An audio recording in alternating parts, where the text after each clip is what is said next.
যেখানে যেটা পাই খুঁজে খুঁজে নিয়ে আসি স্বাস্থ্যকর জিনিসগুলো। অনেকেই বলে থাকেন আমরা কি করে এত বয়স পর্যন্ত এত কাজকর্ম করছি, এত সুস্থ আছি এবং ভালো আছি। হ্যাঁ, সবকিছুই একটু পরেই আপনাদের সাথে শেয়ার করব। নমস্কার, আমি স্বপ্না। দেশ এবং দেশের বাইরে যে যেখান থেকে ভিডিওটি দেখছেন, আপনাদের সবাইকে অনেক অনেক শুভেচ্ছা। স্বপ্নাস ব্লগে সবার আমন্ত্রণ। প্রতিদিনের মতো আজও রান্না দিয়ে শুরু করলাম আজকের পর্বটি। গ্যাসের চুলায় ভাত বসিয়েছি, এদিকে ইন্ডাকশন ওভেনে আলু সিদ্ধ বসিয়েছি। ভাত আলু দুইটাতেই ফোটানো গরম জল দিয়েছি। এখন চুলার তাপ একেবারেই কমিয়ে ঢেকে রান্না করব। ঢাকা দিয়ে রান্না করলে চুলার তাপ কম হলেও চলে। মেলা আনছো তো, হ্যাঁ শুকামুনি কেন এখন অল্প কয়টা ভাজি করুম ইয়া দি কি এটা নারিকেল দি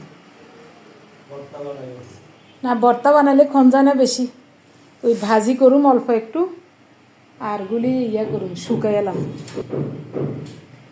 মাগো কি দারুণ পাতা, সজনে পাতা। প্রতিদিনের মতো নতুন একটি পর্ব সাজানোর প্রয়াস করছি। আমাদের ঘরোয়া কাজকর্ম, রান্নাবান্না, খাওয়া দাওয়া, এসব বাস্তব চিত্রগুলি নিয়ে আশা করছি আপনাদের সবার ভালো লাগবে। তাই অনুরোধ রইল, পর্বটি প্রথম থেকে শেষ পর্যন্ত দেখুন। 2-3 দিন আগে আলুর ডাল রান্না করেছিলাম, আমাদের সবার কাছে খুবই ভালো লেগেছে। তাই আজ আলুর ডাল রান্না করব নিরামিষভাবে। নিরামিষভাবে এই কারণে রান্না করব, আমার প্রিয় ভাই বোন বন্ধু স্বজন অনেকেই অনেক সময় কমেন্টে লিখেন যে নিরামিষ কিছু রান্না দেখাবেন। তো আমরা তো সব সময় নিরামিষ খাই না, আজও মাছ রান্না করব, তারপরও আলুর ডাল রান্নাটা নিরামিষভাবেই দেখাবো। নিরামিষের সময় বা নিরামিষের দিন এভাবে করে আলুর ডাল রান্না করে খেতে পারেন, খুবই চমৎকার লাগবে। দেখুন আমি কিভাবে রান্না করছি, একেবারেই আমার ঘরোয়া রান্না এটা। আপনারা যারা আমাদের ঘরোয়া রান্নাগুলি পছন্দ করেন, আপনাদের জন্যই এই ভিডিওটা। কিছুক্ষণ আগে উনি বাইরে থেকে সজনে পাতা এনেছিলেন, ওখান থেকে কচি দেখে কয়েকটা পাতা ভাজা করব নারিকেল দিয়ে, সাথে একটা আলুও দেব। সজনে পাতা, এই সজনে পাতাগুলি আমি শুকাবো। তো আজকে কয়েকটা পাতা রান্না করব, কচি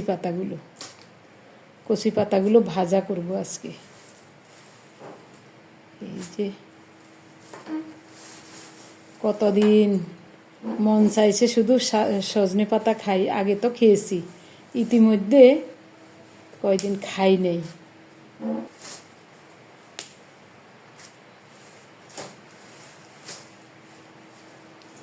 কয়েকটা পাতা শুধু আমরা দুইজনের জন্য, আমাদের দুইজনের জন্য হলেই চলবে।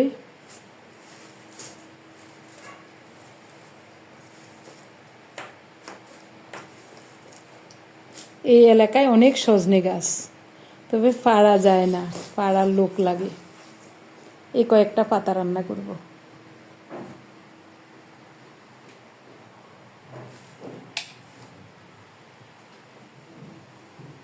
বাইরে প্রচুর বৃষ্টি হচ্ছে, পুরো ঘর অন্ধকার। ঘরটা মাত্র গুছিয়ে ঝাড়ু দিয়ে রাখছি, কিন্তু মুছি নেই। গতকাল ঘর মুছে নিয়েছিলাম অবশ্য, আজকে না মুছলেও চলব। দেখা যাক, এখন রান্নাবান্না সারিলই। কচি দেখে বেছে বেছে কয়েকটা সজনে পাতা এনেছি। পাতাগুলো ডাঁটি সহ পরিষ্কার করে ধুয়ে একটু ঝেড়ে নিয়েছিলাম, আর ধুইতে হবে না। এখন একটু এভাবে টেনে টেনে পাতাগুলো আলাদা করে নিচ্ছি, তারপরে যতটুকু সম্ভব কুচিয়ে নেব। কারণ সজনে পাতা রান্নার পরেও কিন্তু গলে যায় না, তাই যতটুকু সম্ভব একটু কুচিয়ে দেওয়ার চেষ্টা করব। আমাদের পাশেই একটা জায়গায় এক লোক জায়গাটা পরিষ্কার করছে, ওখানে 2টা সজনে গাছ আছে। আমি ওনাকে যাওয়ার সময় বলে দিয়েছিলাম, লোকটাকে বললে যদি কয়েকটা পাতা পেড়ে দিয়ে নিয়ে আসিও। অনেক দিন পর্যন্ত সজনে পাতা খাই নাই। লোকটাকে বলার সাথে সাথে গাছে উঠে কয়েকটা পাতা পেড়ে দিল। আমি জানালা দিয়ে তাকিয়ে দেখেছিলাম, এই এলাকায় প্রচুর সজনে গাছ আছে। মাঝে মাঝে আগে এখান থেকে বিভিন্ন সময় আমরা সজনে পাতা সংগ্রহ করেছিলাম এবং ওই পাতা শুকিয়ে ওটা গুঁড়ো করে অনেকদিন পর্যন্ত খেয়েছিলাম। সজনে পাতাকে বিভিন্ন ডাক্তার এবং পুষ্টিবিদগণ বলেন সুপারফুড। আসলেই এটা সুপারফুড। আমরা আগে খেয়ে অনেক উপকার পেয়েছি। আসলে সৃষ্টিকর্তা ওনার সৃষ্টির মধ্যেই সবকিছু দিয়েছেন। আমাদের মতো মানব বা বিভিন্ন ধরনের প্রাণী যেমন সৃষ্টি করেছেন, তেমনি সৃষ্টি করে রেখেছেন বিভিন্ন ধরনের গাছগাছালির ভিতরে ঔষধি গুণসম্পন্ন কিছু গাছ, যেটা খেয়ে আমাদের মতো মানুষ বা প্রাণীরা ভালো থাকে। ৩-৪টা এলাচ, ২ টুকরো দারুচিনি এবং ১.৫ চা চামচ পরিমাণ গোটা জিরা শুকনো খোলায় মচমচে করে টেলে নিচ্ছি। এটা আলুর ডালে গুঁড়ো করে দেব। আলুগুলি সিদ্ধ হলে খোসা ছাড়িয়ে নিয়েছি।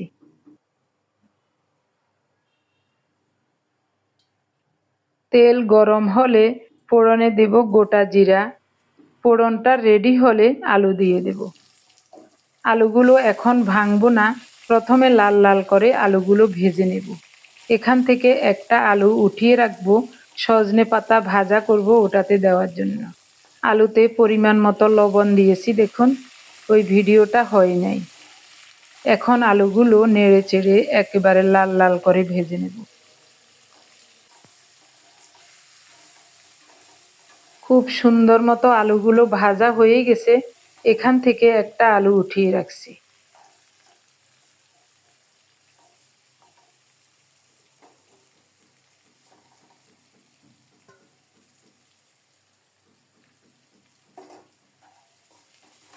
কড়াই থেকে আলুগুলো উঠাবো না, এক সাইড করে ধুন্দুল দিয়ে দেব।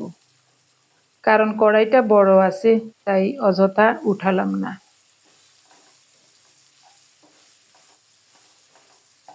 ধুন্দুল তো বেশি ভাজা যাবে না, ধুন্দুল থেকে এমনিতেই জল বের হয়ে যাবে। তাও চুলার তাপটা একটু বাড়িয়ে দিয়ে নেড়ে চেড়ে অল্প কিছুক্ষণ কষিয়ে নিচ্ছি।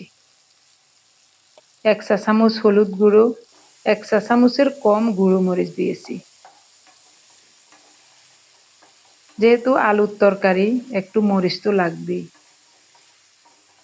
হলুদ মরিচ দিয়ে সব মিলিয়ে ভালো করে কষিয়ে নিচ্ছি। এবার আলুগুলো ভেঙে দেব চেপে চেপে। স্টিলের গ্লাসটা পরিষ্কার করে ধুয়ে নিয়েছিলাম। ধুন্দুলগুলো যেন ভেঙে না যায় তার জন্য আলুগুলো আলাদা করে একটু ভেঙে দিচ্ছি। একেবারে মিহি করব না। খুব সুন্দর মতো আলুগুলো ভেঙে নিলাম। আবারও নেড়ে চেড়ে কিছুক্ষণ কষিয়ে নেব। খুব সুন্দর মতো সব কিছু কষানো হয়ে গেছে। এখন ফোটানো গরম জল দেব পরিমাণ মতো। একেবারে টকবগে ফোটানো গরম জল। এবার দিয়ে দেব ২টা তেজপাতা। আমার মনে হয় কাঁচা তেজপাতা তরকারিতে দিলে তরকারিতে একটা আলাদা ঘ্রাণ যোগ হয়। ঢাকা দিয়ে ২ মিনিট রান্না করব। এই সুযোগে ভাজা মশলাগুলি গুঁড়ো করে নিয়েছি। একেবারে শর্টকাটে অল্প সময়ে চমৎকার একটি রান্না করে নিলাম। এখন দিয়ে দেব ভাজা গুঁড়ো মশলাগুলো।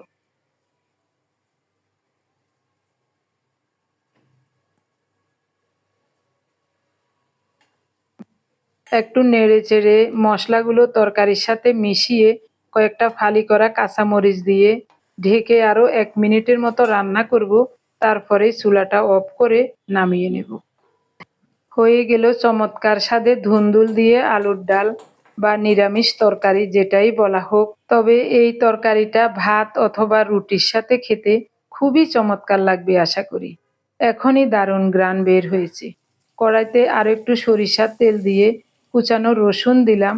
রসুনটা বাদামি হলে ১ মুঠো কোরানো নারিকেল দেব। রসুন আর নারিকেল লাল লাল করে ভাজা হলে কুচানো কাঁচামরিচ দিয়ে দেব। ৩টা কাঁচামরিচ কুচিয়ে রেখেছিলাম, দিয়ে দিলাম। সজনে পাতা ভাজা করব। এখন দিয়ে দেব সজনে পাতাগুলো।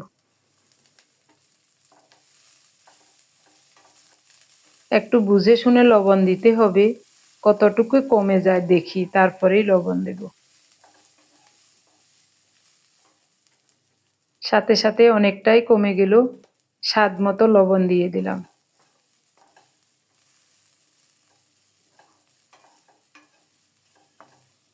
সজনে পাতা দিয়ে চুলার তাপটা একেবারেই কমিয়ে রেখেছি। এখন শুধু নেড়ে চেড়ে ভেজে নিচ্ছি। ঢাকা দিয়ে 2 মিনিটের মতো রান্না করেছিলাম, ভালোভাবে পাতাগুলি যেন সিদ্ধ হয়ে যায়। যদিও এটা সিদ্ধ হয়ে গলবে না, শাকটাকে একটু মোলায়েম করার জন্য এখানে ভেজে রাখা আলুটা দিয়ে দেব। ওই গ্লাসটা দিয়ে চেপে আলুটাকে ভেঙে মিশিয়ে দেব।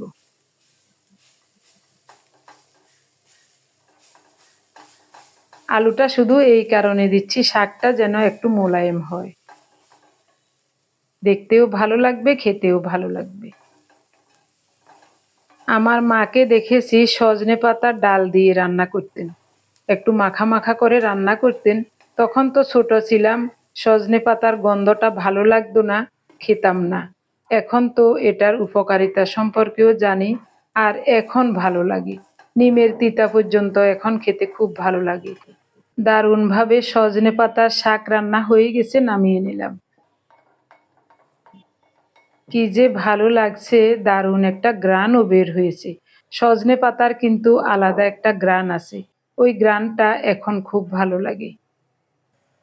রুই মাছের ঝাল রান্না করব পটল আর পেঁয়াজ দিয়ে। লবণ, হলুদ, গুঁড়ো মরিচ পরিমাণ মতো নিয়েছি।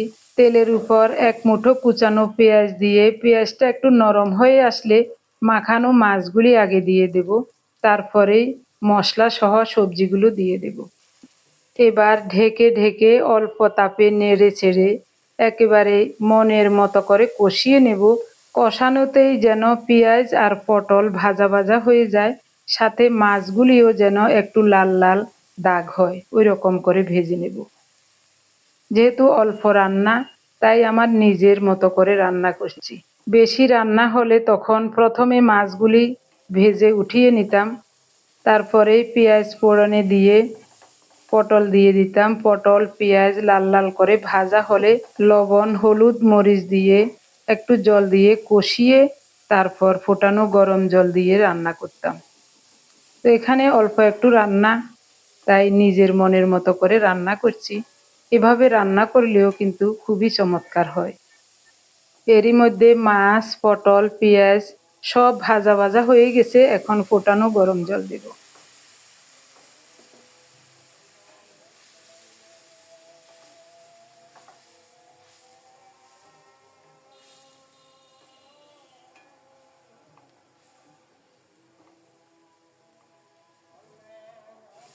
নেড়ে চেড়ে সব কিছু ভালো করে মিশিয়ে ঢেকে রান্না করব 3-4 মিনিট।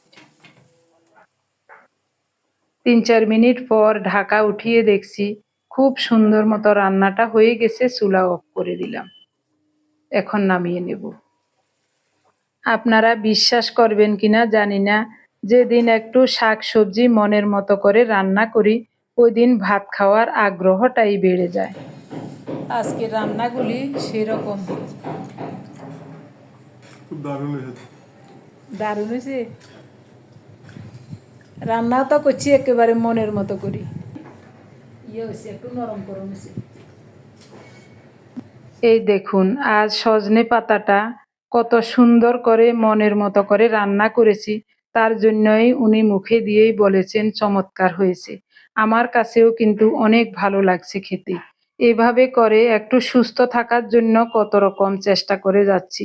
যেমন সকালবেলায় ব্রেকফাস্টে আমরা হলুদ চা খাই ভিনেগারের জলের সাথে, আবার বেকিং সোডা মিশিয়ে খাই, আবার হলুদের সাথে কোল্ড প্রেস কোকোনাট অয়েল খাই। দিনের বেশিরভাগ সময় আমরা না খেয়ে থাকি, বিশেষ করে 18 থেকে 20 ঘন্টা না খেয়ে থাকি।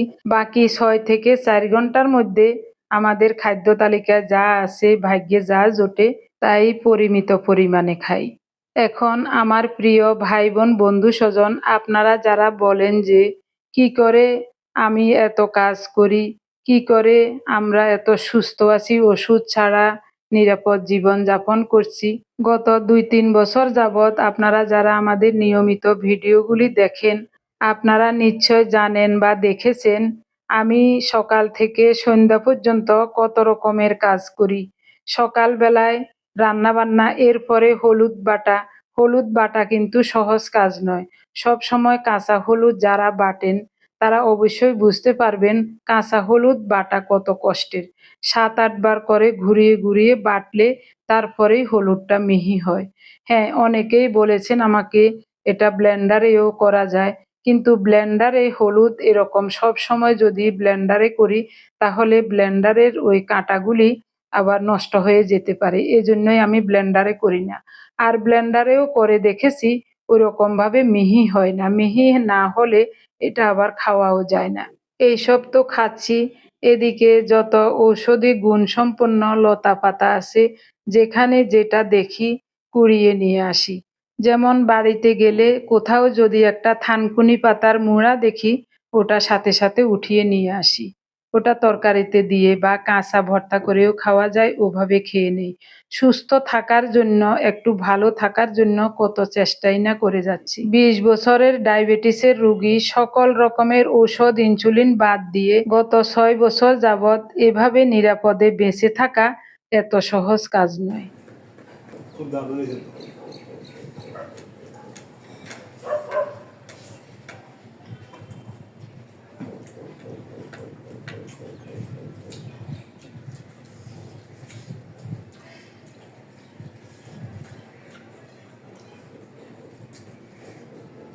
গতকাল রাতে পার্থক্য মা ওদিন যে আলুর ডাল রান্না করছিলেন কি চমৎকার হয়েছে, কালকে আবার রান্না করবেন। বলছি ঠিক আছে বাবা। সকালবেলা রান্না করি শাড়ি নেই।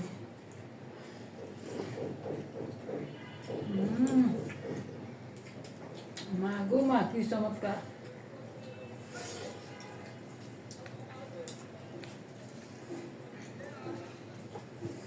সবজির দাম বেশি যে কারণে মনে হয়। এতক্ষণ যে সুস্থ থাকার কথাগুলি বললাম এগুলি আমি বুঝে শুনে তারপরেই আমরা দুজন মেনে ঠাকুরের আশীর্বাদে এবং ডক্টর জাহাঙ্গীর কবির স্যারের দয়ায় এ পর্যন্ত ভালো আছি। বাকি জীবনের কথা বলতে পারি না।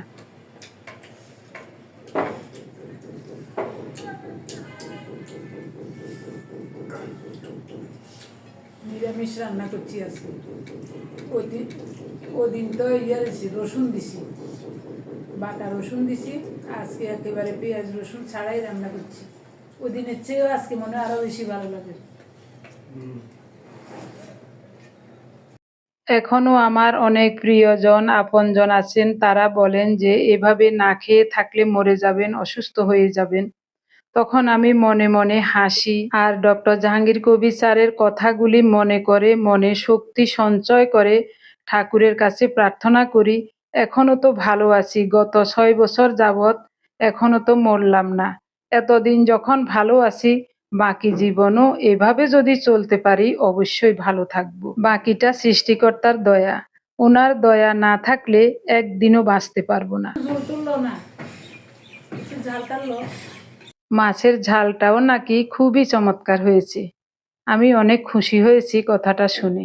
কারণ একবেলাই যখন খাবো ওই খাবারটা যদি রুচিসম্মত না হয় তাহলে মনে অনেক দুঃখ বা কষ্ট থেকে যাবে। তবে আপনারা এটা ভাববেন না যে আমরা ক্ষুধায় কষ্ট করছি।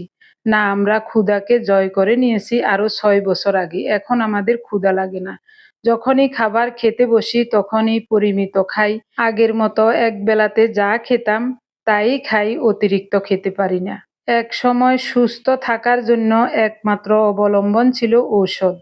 এখন কিন্তু ইচ্ছা থাকলে ঔষধ ছাড়াই নিরাপদ জীবনযাপন করা যায়। শুধু সবকিছু ভালোভাবে জানতে হবে এবং বুঝতে হবে। তার জন্য শুধু একটা স্মার্টফোনই যথেষ্ট। আসলে তো দারুণ।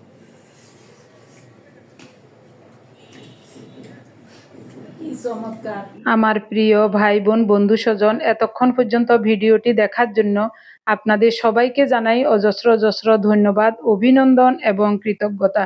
সবাই ভালো থাকুন, সুস্থ থাকুন। দেখা হবে আগামী পর্বে। ধন্যবাদ সবাইকে। আজ ভিডিওতে অনেক কথাই বলে ফেলেছি, কিছু ভুল বললে ক্ষমা সুন্দর দৃষ্টিতে দেখবেন প্লিজ।